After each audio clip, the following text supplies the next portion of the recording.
Terima surat pemakzulan Gibran dari Forum Purnawirawan TNI, DPR siap ambil keputusan di rapat paripurna. Jadi isu pemakzulan Gibran bukan hanya isapan jempol belaka.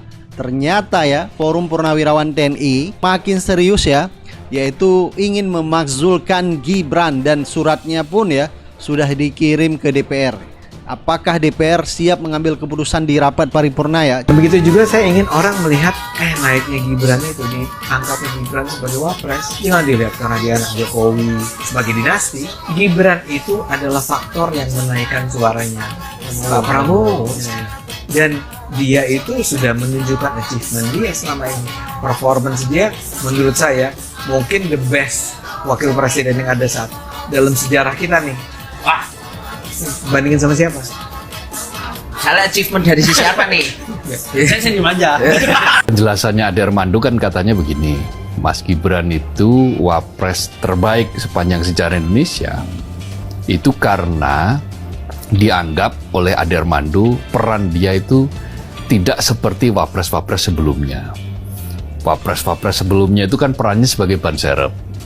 Nah, sementara Mas Gibran menurut Ade Armando dia tidak sekadar ban serep, karena punya berbagai macam langkah-langkah, terobosan-terobosan, kata Ade Armando sekali lagi. Tetapi kita kan lihat, sudah nggak usah jauh-jauh Bung Hatta lah.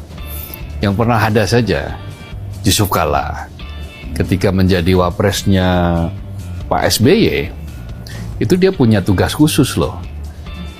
Mengubah penggunaan bahan bakar minyak dari minyak tanah ke gas melon. Karena memang waktu itu subsidi BBM sudah sangat tinggi. Sementara kita tidak bisa memproduksi minyak sendiri, dan harga minyak tanah juga paling tinggi, subsidi minyak tanah menjadi paling tinggi. Akhirnya apa? Akhirnya harus ada cara yang lain. Apa yang dimiliki Indonesia saat itu adalah gas. Nah, maka waktu itu Wapres Yusuf Kalla punya inisiatif untuk melakukan itu. Dengan cara bagaimana supaya fiskal kita itu sehat, anggaran negara itu sehat. Ya, salah satu diantaranya adalah mengurangi subsidi, mengalihkan subsidi untuk keperluan-keperluan yang lebih produktif, yang lebih tepat sasaran. Itu menurut saya adalah peran yang luar biasa. Makanya dulu kan JK itu seringkali diplesetkan sebagai J-nya itu jalan, K-nya itu keluar. Jalan keluar. JK itu jalan keluar, atau orang yang selalu memberikan solusi. Ade Armando bilang Gibran wapres terbaik. Menurut dia loh ya, menurut Ade Armando, Gibran adalah wapres terbaik.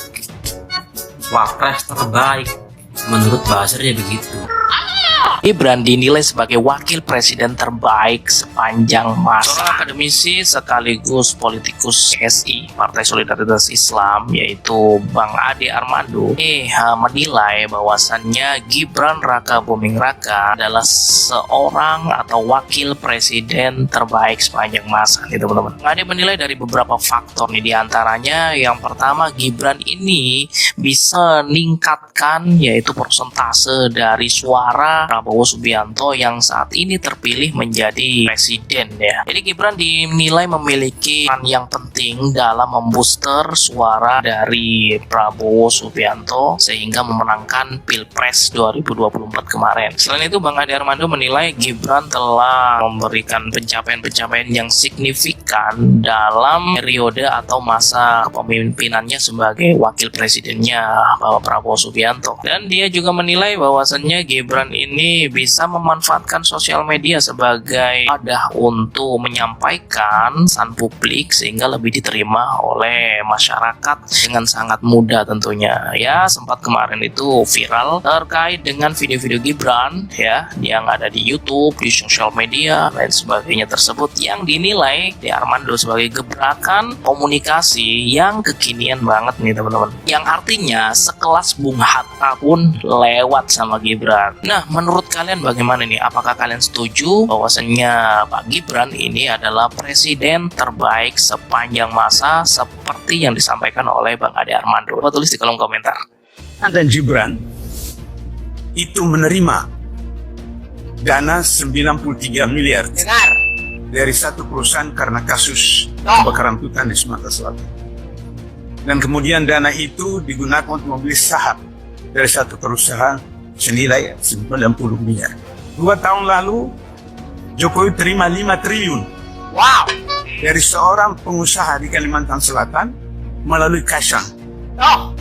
Dan Kaisang menerima 5 triliun itu membeli saham dari perusahaan kelapa sawit di Malaysia. Jadi Jokowi tidak terima, tapi anaknya terima. Gibran yang Kaisang itu baru berapa tahun jadi penjual kuliner. Tapi kekayaan Kaisang sekarang tahun 2021 itu 95 miliar. Bagaimana pedagang kuliner dalam usia muda punya 95 miliar? Makin seru banget guys. Ini impian kita semua, impian rakyat non-buzzer. Nah, isu bahwa Prabowo mau bersih-bersih itu kayaknya udah mulai nyaring terdengar ya. 1. Penggantian Kapolri Listio Sigit itu sudah diambang pintu, akan diganti oleh orang yang bukan geng Oslo dan orang fresh, orang yang bisa menyelesaikan masalah-masalah yang selama ini diendapkan. Karena saat Kapolrinya masih Listio Sigit, pasti semua masalah yang berkaitan dengan geng Oslo pasti akan hilang menguap, begitu ya kan? Nah, selanjutnya adalah Gibran. Sekarang Gibran itu ada dan tiada gitu loh. Ada tapi dianggap nggak ada. Kemarin di 2 acara kenegaraan Gibran nggak ada guys. Nggak tahu memang itu karena inisiatif Gibran sendiri yang pengen menghilang dari acara kenegaraan. Mungkin juga memang dia disuruh ke IKN sama Pak Prabowo itu agar dia tidak mengganggu.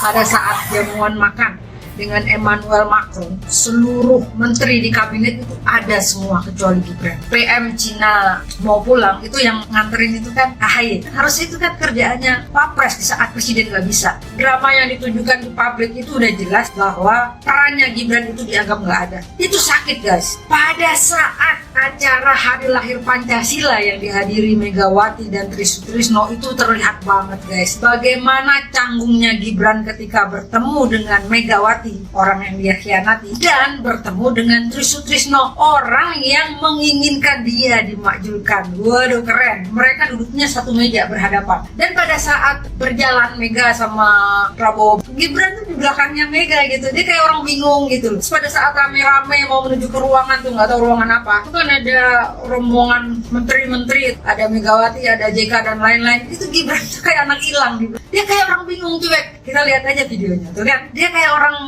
bingung sendiri gitu. Terus bagaimana ketika dia bertemu seorang Tri Sutrisno yang menginginkan dia segera dimakjulkan? Itu luar biasa. Pemakjulan Gibran ini sudah disetujui oleh Tri Sutrisno untuk diajukan ke DPR. Nggak tahu nih nanti akhirnya gimana, deal politiknya gimana. Dan kalian harus tahu teman-teman bahwa di dalam politik itu tidak ada teman sejati guys. Yang ada hanyalah kepentingan abadi. Jadi kita akan lihat drama selanjutnya, seru banget guys. Ini kayak drama bersambung, mantap.